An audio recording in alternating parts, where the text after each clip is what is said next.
కేంద్ర హోంశాఖ సహాయ మంత్రి బండి సంజయ్ కుమారుడు బండి భగీరథ్ పోలీసుల ఎదుట లొంగిపోయినట్లు తెలుస్తోంది. హైకోర్టులో మధ్యంతర బెయిల్ రాకపోవడంతో ఆయన పోలీసుల ఎదుట లొంగిపోయినట్లు సమాచారం అందుతోంది. అతను కోసం కూడా ఏదైతే ఉంటారు పోలీసులు ఇప్పటికే ఒకసారి నోటీస్ ఇచ్చినట్టు అతను కేంద్రాలకు సమాధానం పంపించారు. అయితే పోలీసులు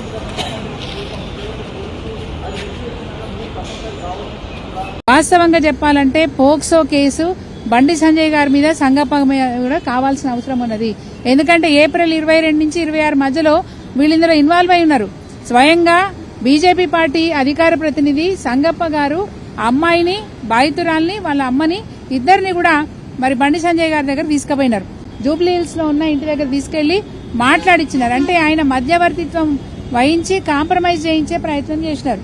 సో సంగప్ప గారి మీద కూడా మైనర్ బాలిక మీద జరిగిన అత్యాచారం విషయంలో ఒక పోక్సో చట్టం కింద కేసు అవుతున్న విషయంలో సంగప్ప గారు మరి దాన్ని కాంప్రమైజ్ చేయాలని ప్రయత్నం చేసినందుకు వారి మీద కేసు చేయాల్సిన అవసరం ఉంది.